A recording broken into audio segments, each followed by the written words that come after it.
총 7조 8천여억 원에 달하는 KDDX 사업의 핵심 장비인 전투체계 입찰이 지난달 30일 마감됨에 따라 2020년대 해군 최대 사업 수주전이 본격화하고 있다. KDDX는 국산 첨단 전투체계, 레이더, 소나, 무장 등을 갖춘 해군의 차세대 주력 전투함이다. 한국 해군 최초의 국산 6,000톤급 스텔스 구축함이다.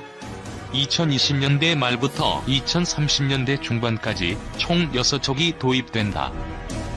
대형 방산업체들은 KDDX의 두뇌이자 중추신경에 해당하는 전투체계 사업에 대형 조선업체들은 함정 기본 설계 사업 수주에 뛰어든 상태다. 전투체계 사업엔 한화시스템과 LIG넥스원이, 함정 기본 설계 사업엔 현대중공업과 대우조선해양이 맞붙는다. 군 소식통은 2일 한화시스템과 LIG넥스원이 지난달 30일 전투체계 시제 사업 관련 입찰 제안서를 국방과학연구소에 제출했다며 우선 협상 대상자는 이르면 다음 달 초쯤 선정될 예정이라고 말했다. 한국형 차기 구축함 재원 및 사업 내용 정리 표척당 비용은 1조 3천여억 원으로 총 사업비는 7조 8천여억 원에 달할 것으로 추정된다. 해군은 북한 위협 외에 중국 북해함대 및 동해함대, 일본 해상자위대 2개 호위대군 위협을 동시에 고려해 적절히 대응할 수 있는 전력 건설을 추진하고 있다.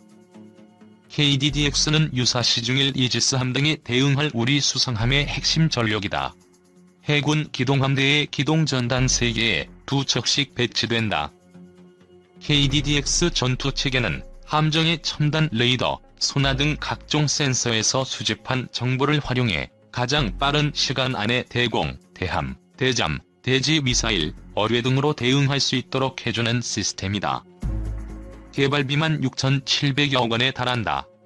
전투체계에서 가장 주목받고 있는 게 고깔처럼 생긴 통합마스트다.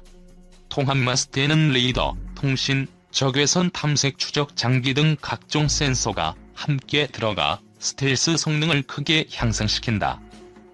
종전에는 이런 센서들이 함정 여기저기에 분산돼 있었다. KDDX에는 48기가량의 한국형 수직발 4기가 설치돼 다양한 미사일이 탑재된다. 전술 함대지 미사일, 홍상어 대잠수함 미사일, 천공 또는 L-23 개량형 함대공 미사일, 해성 함대함 미사일, 어뢰 등을 장착할 것으로 알려졌다.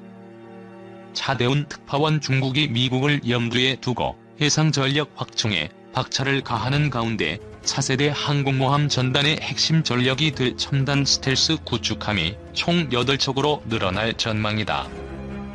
홍콩 사우스 차이나 모닝 포스트는 21일 웨이보 등 중국 인터넷에 올라온 정보들을 인용해 랴오닝성 달엔 조선소에서 05형 구축함 한 척의 도색이 진행 중이라면서 이 함정의 건조가 올해 마무리될 것으로 전망했다. 배수량 12,000톤급인 05형 구축함은 중국 해군이 보유한 가장 우수한 성능의 구축함이다.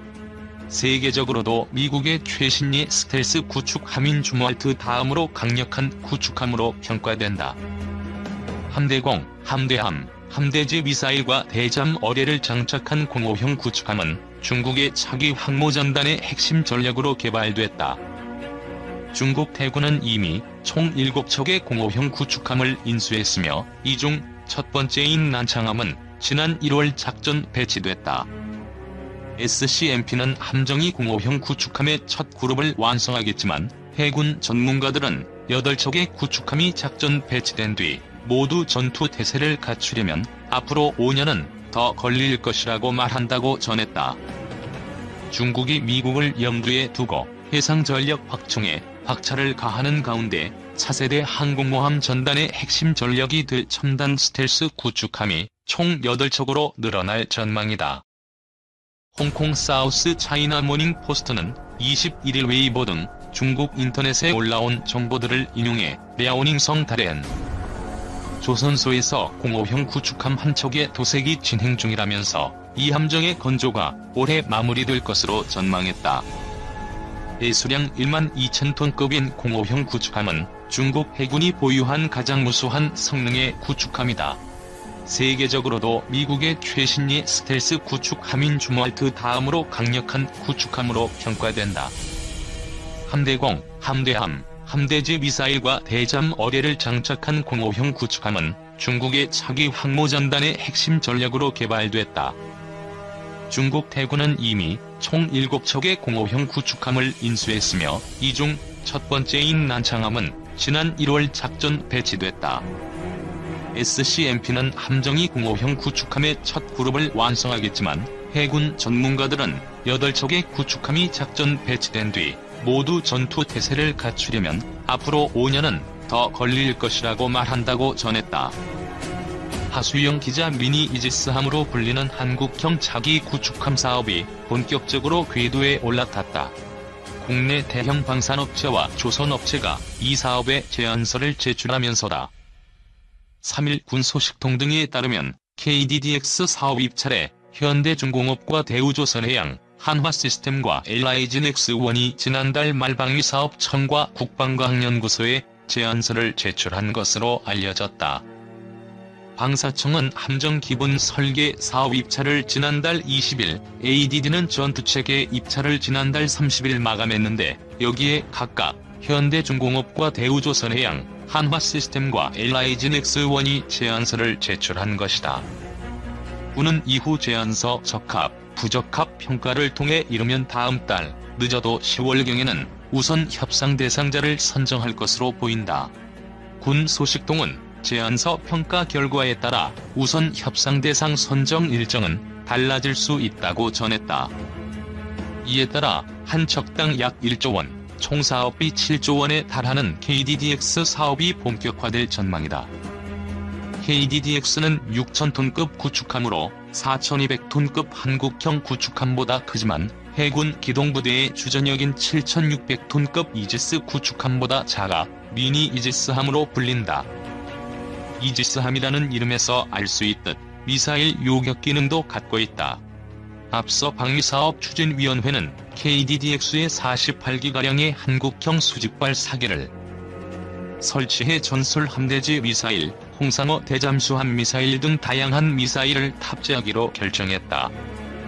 특히 KDDX는 다기능 위상 배열 레이더, 통합 마스트 등 순수 국내 기술을 기반으로 개발되는 전투체계가 탑재되는 첫 구축함이라는 점에서 의의가 있다. 다기능 위상 배열 레이더는 전자적 빔 제어를 통해 다수의 공대공, 공대지, 공대의 표적을 실시간으로 탐지 및 추적할 수 있는 레이더다. 또 통합 마스트는 고깔 모양의 전투체계로 레이더, 통신, 적외선 탐색 추적 방비 등 스텔스 기능을 향상시킬 각종 센서가 포함돼 있다. 방사청은 이 KDDX를 총 6척 건조할 예정이다. 이 6척은 해군에서 운영한다. 해군은 KDDX를 일본, 중국 등 주변국 전력 증강에 대응하기 위해 창설을 모색 중인 기동함대에 이지스 구축함과 함께 포함시킬 예정이다. 또 다른 군 소식통은 아직은 작전 배속이 확정되지 않았지만 전방이나 일부 기동 전단에 KDDX를 배치할 것으로 보인다고 설명했다. 군은 2023년 말까지 설계를 완료한 뒤 2024년부터 상세 설계와 선도함 건조에 들어갈 계획이다. 군은 이르면 2020년대 말, 늦어도 2030년대 초에는 KDDX를 전력화할 방침이다. 미국이 꿈의 구축함이자 항공모함 킬러인 차세대 스텔스 구축함 엘모 주멀트함의 건조를 완료하고 내년에 아시아, 태평양 지역에 투입할 예정이어서 긴장감이 감돌고 있다. 군사대국화에 나선 중국은 물론 북한에도 주멀트함의 등장은 상당한 군사적 압박으로 다가올 전망이다. 레이더에 잡히지 않는 최첨단 화력을 갖춘 세계 최강의 병기 엘모 주멀트함의 모든 것을 점검해본다.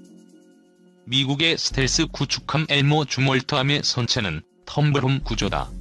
일반 선박, 전함과 달리 배전이 안으로 경사져 있는 독특한 각도로 설계됐다. 이동 시 해상에 남기는 항적이 적고 레이더파를 반사하는 선체의 단면적이 좁다. RCS가 기존 구축함의 50분의 1에 불과해 레이더망에 탐지된다고 해도 소형 어선 정도로 보인다. 여기에 전파를 굴절, 흡수시키는 스텔스 특수 도료를 선체 전체에 칠해 웬만한 레이더에는 잡히지도 않는다.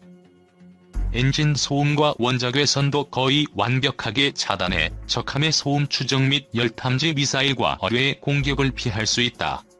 최신 평면 배열 레이더와 소나를 활용, 공중과 수중의 위험 요소를 샅샅이 탐지하는 기능도 갖추고 있다.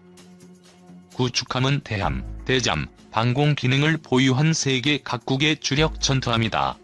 미국은 동시유격 16기의 이지스 시스템을 탑재한 59척의 알레이버급급 구축함을 보유하고 있다. 알레이버급급 구축함은 보통 만재 배수량이 8,000에서 9,000톤이지만 주몰트함은 14,564톤으로 규모가 거의 2배에 달한다. 같은 이지스 시스템을 갖추고 있더라도 덩치가 알레이버급과는 비교가 되지 않는다. 35메가와트급 최신 인덕션 전기모터 2기가 채용된 엔진은 알레이버급 구축함의 최대 속도 30에서 32노트와 비슷한 30.3노트의 속력을 낸다. 최첨단 자동화 시스템으로 276명의 승조원이 필요한 알레이버급 구축함과는 달리 148명 정도면 운용할 수 있다. 길이 600피트에 폭 80.7피트로 미 해군 역사상 최대 규모다. 미국은 1994년 연안 및 해상 전투를 위한 SC-11 플랜을 세웠다. 1990년대 소말리아 등지에서 상륙작전을 수행했던 미국은 해안 방어체계를 파괴시킬 수 있는 막강한 화력의 구축함이 필요했다. 초기에는 500기의 크루즈 미사일을 동시 발사할 수 있는 거대 구축함 계획을 세웠다. 검토 결과 기동성과 효율성을 위해 128기의 미사일을 갖춘 16,000톤급 구축함을 건조하는 방안이 선택됐다. 스텔스 구축함인 주멀터함을 탄생시킨 DD-21, 21세기 차세대 구축함 건조 계획의 시작이었다. 미 해군은 당초 32척의 차세대 스텔스 구축함 건조를 원했다. 하지만 예산 문제로 24척으로 변경됐다가 7척로 줄어들고 최종적으로는 3척을 건조하기로 결정됐다. 첫 번째 스텔스 구축함인 DDG-1000 프로젝트는 2006년 9월 25억 달러의 예산을 승인받았다. 주멀터함 외에도 미 해군은 노스롭 그루먼 4이 DD-21 계획안을 토대로 DDG-1001과 DDG-1002를 건조 중이다. 지난 2009년 제작에 들어간 DDG-1001은 미시시피주 바스카골라에 위치한 노스롭 그루먼 4이 잉걸스 조선소에서 건조되고 있다. 2014년 5월 미 해군에 인도될 예정으로 지난 2006년 이라크 전쟁 당시 사망한 해군 특수부대의 마이클 몬수르 대원의 이름을 따서 명명된다. 나머지 한 척의 주멀터와 같은 메인 GS 아이언 웍스 조선소에서 지난 2012년 4월 건조에 들어갔다. 인도 시점은 2017년에서 2018년 사이로 예정됐다. DDG-1002는 해군 장교 출신인 린든 존슨 전 대통령의 이름이 붙여진다. 주멀트함은 1970년 49세에 최연소 해군 참모총장에 오른 엘모 주멀트 제독의 이름에서 따왔다. 현대 해전에서 함포의 사정거리는 승패에 결정적 영향을 미친다. 주멀트함의 155mm 구경의 함포는 사정거리가 109km로 웬만한 단거리 미사일보다 멀리서 적을 공격할 수 있다. 알레이버급 구축함 1호인 알레이버크 구축함 함포의 사정거리와 비교하면 5배 정도 길다. 발사 후 진로 변경까지 가능한 위성 위치 확인 시스템 유도탄을 사용하는 주멀터의 함포는 30분에 무려 600발이 발사된다. 목표물을 정확하게 타격할 수 있도록 원형 공산 오차도 50m 미만으로 설계됐다. 알레이버크 구축함의 함포가 1문인 것과 달리 주멀터함에는 2문의 함포가 장착됐다. 이는 티타늄 단일 구조로는 가장 큽니다. 중앙동체는 길이 5.1m, 폭은 4.5m의 높이는 1.8m이며 무게는 3.85톤이나 되는데 유압, 전기, 보조 출력, 연료 개통 등 랩터의 모든 시스템들이 중앙동체를 거치는데 3개의 연료 탱크와 4개의 내부 무장격실, 6면장 20mm 발칸포, 보조 출력 장치가 모두 중앙동체에 포함되어 있습니다. 후방동체는 전방, 중앙동체를 제작한 록히드 마틴 4가 아닌 보잉 4가 제작을 담당하며 F-119PW100 엔진 2기를 탑재하고 환경제어 장치, 유압, 전기, 연료, 엔진 시스템에 부가 장비를 탑재하며 후방동체는 장시간의 초음속 비행과 고중력 기동이 버틸 수 있도록 견고하게 만들었고 길이는 5.7m, 폭은 3.6m, 무게는 2.26톤이며 티타늄 67%, 알루미늄 22%, 복합 소재 11%로 구성됩니다.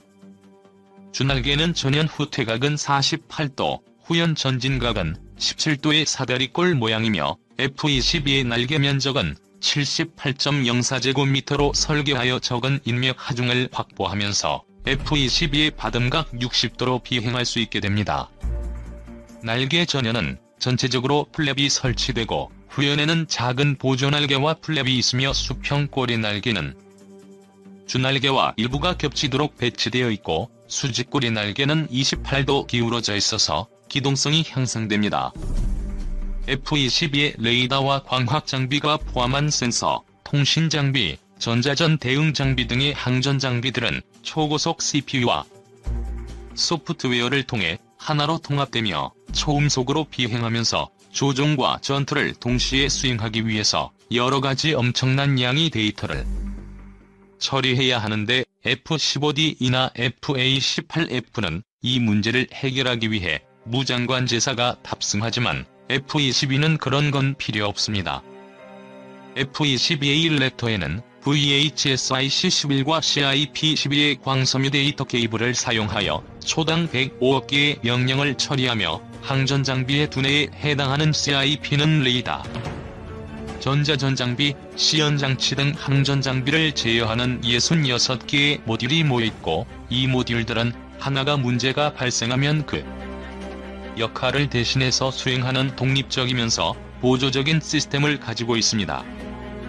이런 CIP가 랩터는 2개를 탑재하며 132개의 모듈을 장착이 가능하다는 것이며 CIP는 서로 다른 7종의 프로세서로 구성되며 33개의 신호정보 프로세서와 43개의 데이터 프로세서가 400MB급 광섬유 네트워크로 연결되고 현재는 제1 CIP는 19개, 제2 CIP는 22개의 모듈을 장착할 수 있는 여유 공간을 확보하고 있으며 제3의 CIP를 장착할 수 있는 여유 공간이 더 있습니다. F-22의 CIP는 연산 속도가 초당 105억 회를 연산할 수 있으며 이것은 앞으로 500억 회로 늘어날 것으로 예상되며 메모리는 300에서 650MB 수준으로 전투기용으로는 뛰어난 성능의 CIP이며 소프트웨어도 현재 250만행의 코드로 구성되며 기체를 제어하는데 이것의 약 90% 정도가 미국 국방성인 펜타곤의 표준 프로그래밍 언어인 ADA로 이루어져 있고 앞으로 새로운 무장과 항전 장비를 탑재하기 위한 업데이트도 진행한답니다.